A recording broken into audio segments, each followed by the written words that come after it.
95% of people will spend their entire lives chasing money, without ever learning how money actually works. They think the solution is earning more, working harder, or getting a better job. But the biggest difference between those who struggle financially and those who build wealth isn't income, intelligence, or luck. It's one skill most people never develop: financial IQ. And ignoring it could cost you years of opportunities you can never get back. Here's proof it's not about income. Marcus makes $90,000 a year. Priya makes 45, half as much. On paper, Marcus should be the richer one. He isn't. Marcus's $90,000 goes in one hand and out the other: car payment, credit card minimum, a lifestyle that quietly costs everything he makes. Priya's $45,000 builds something: a small rental unit, a handful of dividend stocks, a side business that pays her twice. 5 years from now, Marcus will still be earning more. Priya will be worth more. And worth more is the number that actually runs your life, not the number on your paycheck. And that's exactly why, back at that bank counter, the manager barely glances at the diploma. She's not checking what you studied. She's checking 4 numbers. Numbers school never taught either applicant. By the end of this video, you'll know exactly what they are, and which one you've personally been ignoring. Here's a question almost nobody asks out loud. Who's actually teaching you about money? If you ever sat through a business or entrepreneurship class, think about who stood at the front. Statistically, it's someone who has taught that exact subject in that exact building for over a decade, often on a salary that a first-year employee at the company they're describing would find laughably low. That's not an insult to teachers. It's an incentive problem. You wouldn't want a mechanic performing your surgery, no matter how many textbooks he'd read. Entrepreneurship gets taught by entrepreneurs. Surgery gets taught by surgeons. Personal finance somehow gets taught by whoever was free that period, because the people who are actually great with money are usually busy running the thing that made them great with money, not standing at a whiteboard for a fraction of the pay. The result: a generation that can recite the capital of a dozen countries and can't tell you the difference between an asset and a liability. So let's close that gap right now with 2 people you'll see again throughout this video. Sam and Alex graduate the same year, same city, same starting salary, $52,000. 10 years later, Sam is still living paycheck to paycheck, stressed every time the car needs a repair. Alex just qualified for a loan to open a second small business. Same income for a decade. Completely different outcomes. What changed wasn't luck, and it wasn't a hidden inheritance. Alex tracked 4 numbers every single month that Sam never even knew existed. Here they are. For words, nothing complicated. Income: what comes in. Expenses: what goes out. Assets: anything that puts money back in your pocket. Liabilities: anything that quietly takes money out of your pocket. Subtract expenses from income and you get profit, the number that actually matters, not the one on your paycheck. Subtract liabilities from assets and you get your net worth, not what you earn, what you're actually worth if everything got settled tomorrow. And here's the uncomfortable part. Financial literacy surveys consistently show that in wealthier countries, roughly 4 out of 10 adults can correctly define these basics. In many developing economies, that number drops to 2 out of 10, sometimes lower. Not because people are unintelligent, because nobody ever handed them the definitions. Once you have them, the question in your head changes. You stop asking, "How much do I make?" and start asking, "What am I building?" That single shift is the entire gap between Sam and Alex. You probably think a bigger paycheck is the answer. It isn't, because a bigger salary with the same habits just means bigger expenses chasing it. Marcus at $90,000 a year is proof of that. What actually moves the needle is the asset side of that equation.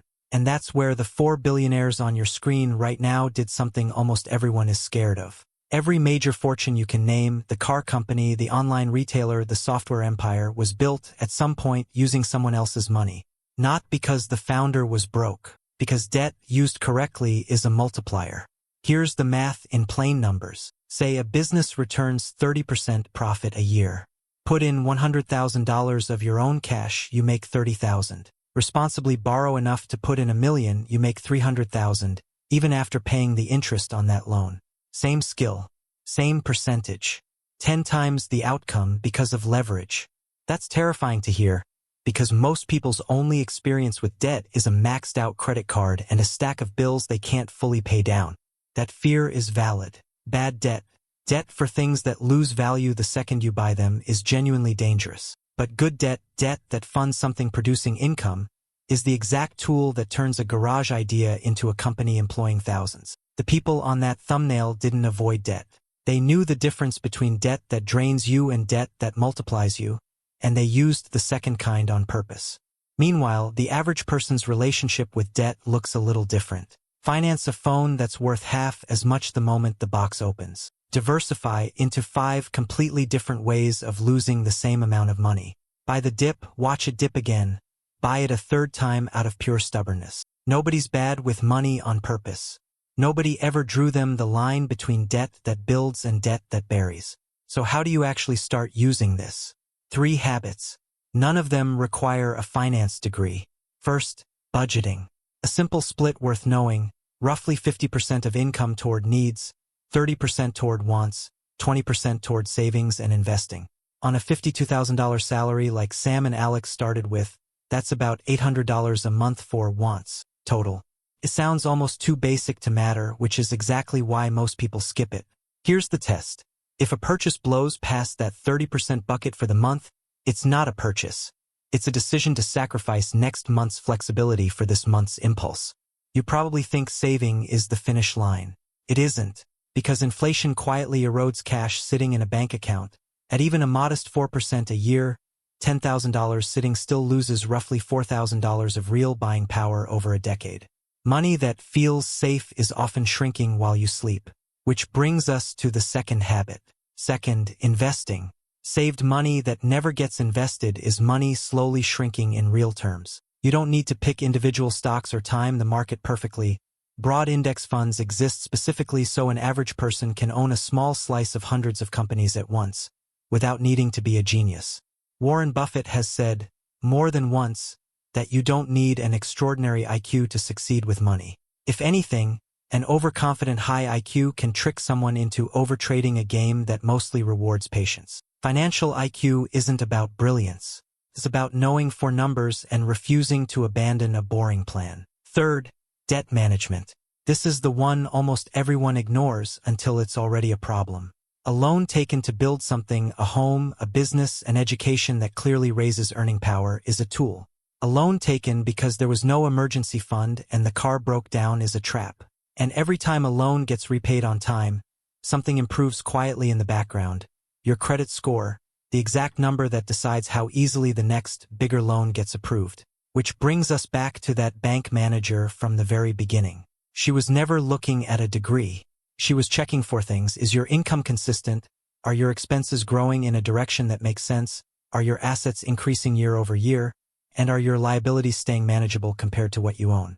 That's it. That's the entire financial statement most people go their whole lives never building on purpose. Not complicated, just never explained. So here's the real lesson. It was never about the diploma on the wall or Marcus's $90,000 a year. It's about 4 numbers: income, expenses, assets, liabilities, and the discipline to track them instead of ignoring them the way 95% of people do.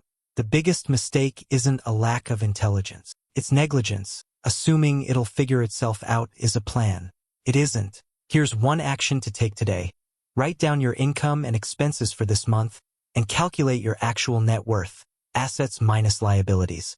Most people have never done that simple subtraction in their entire life. But here's the problem nobody warns you about next. Once you start building assets, most people accidentally build the wrong kind.